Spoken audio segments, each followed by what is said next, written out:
All right, neophytes, noobs, and people who have never modeled anything in your life before, we're going to start nice and slow. And I don't have the program that flashes up which keys you press, so I'm just going to say them as I go. And I'm sorry if that's annoying, but it will help you. So we want to hit Shift A. And we want to go into mesh down to cylinder. Okay, we'll hit that, and then over here the vertices determine how smooth the side is. And right now we're at 32. We're going to crank this up to 64, and then we're going to press our right mouse button, shade smooth, go over here to the object data properties tab, go to normals, auto smooth, check that box. Okay, instantly looking a little better. Okay, now this is also very important. We want to go over here to object, and because we're going to go into Unreal Engine, we want to make sure that the origin point of this cylinder is based on 0, 0 on the Cartesian map here. So we're going to object, set origin, origin the 3D cursor, which that's what that trigger is right there. Then we want to go Control A and set the scale. And what that does is press N, item. It sets this scale to 1 to 1 to 1.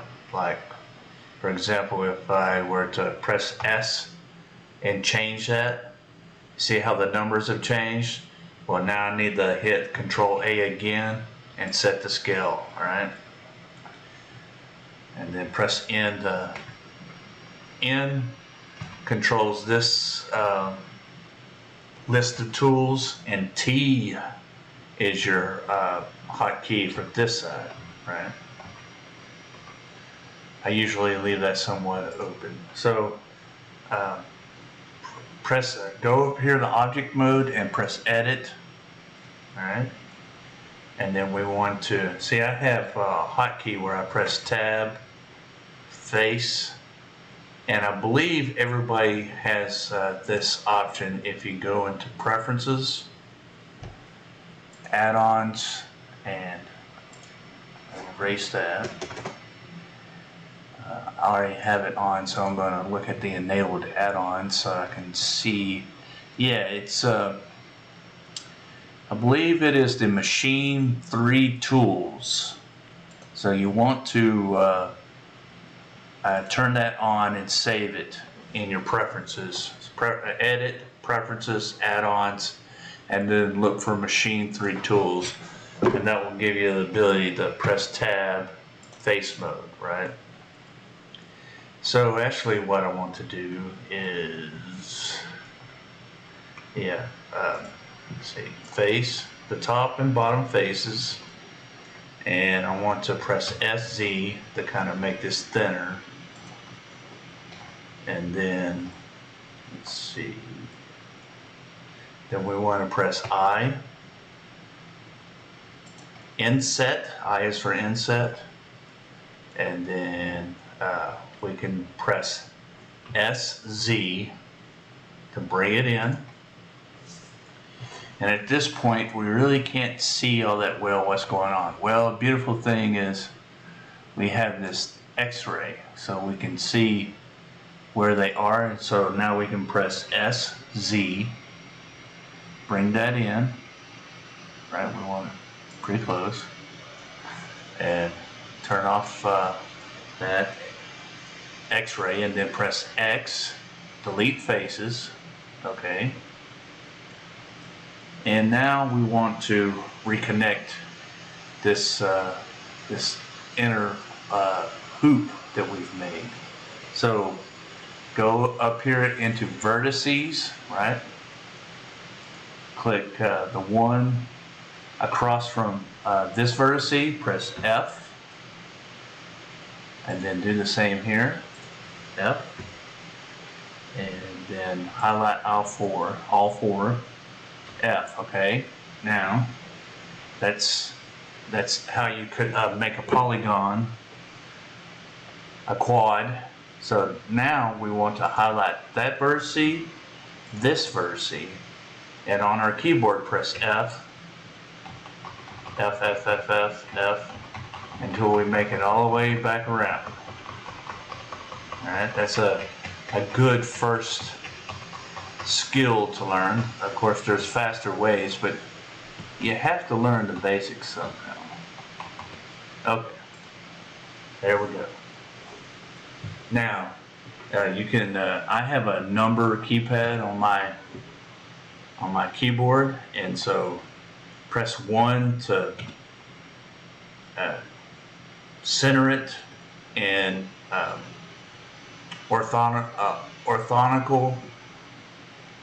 ortho view. Let's try that. For whatever reason, when I start recording these, my fucking mind decides to go batshit crazy. And then we want to put an edge on this.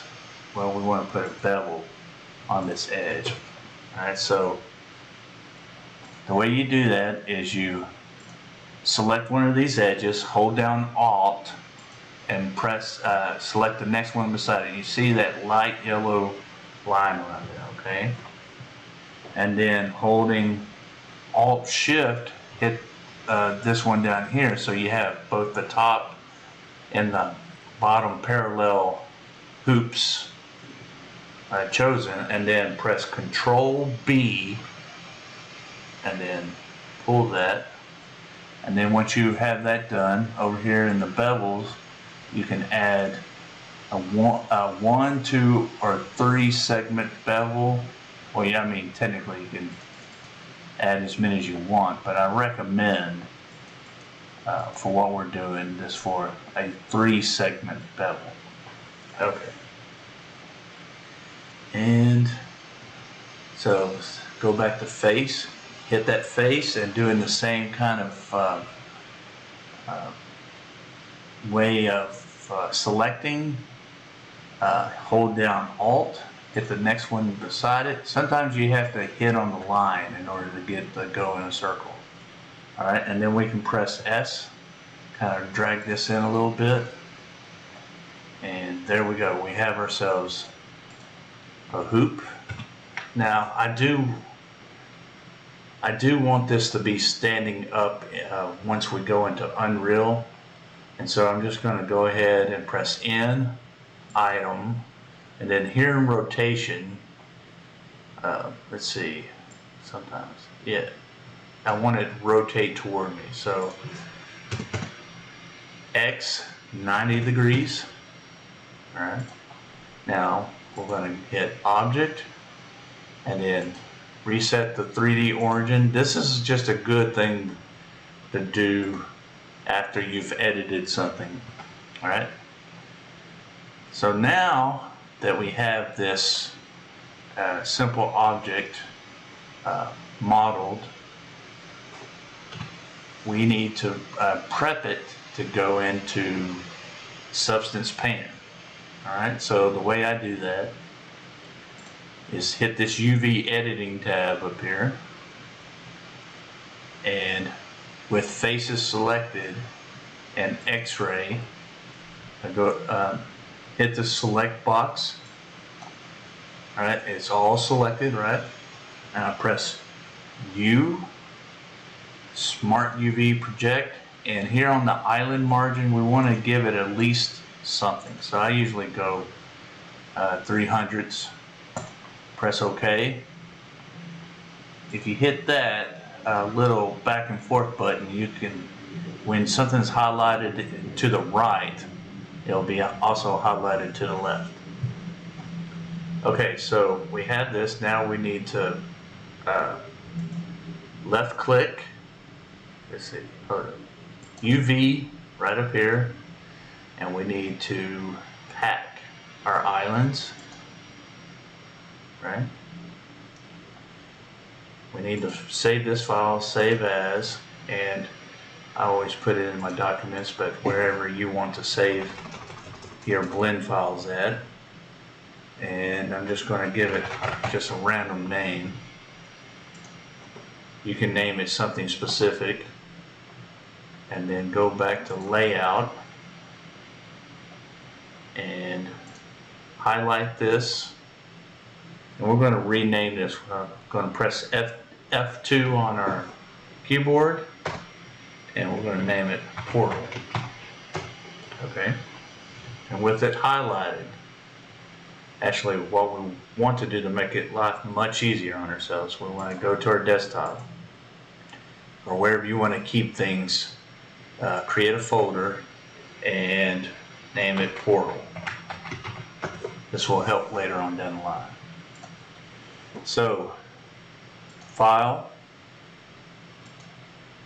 Export, FBX, just wherever you put that file at, and then you want to hit Selected Object, Mesh, and I usually hit Apply Transforms, and we don't have any animation on this, so we're going to check off Bake Animation and press Export. Okay. In the next video, we'll show you. I will show you how to go into Substance Painter and put some texturing on this.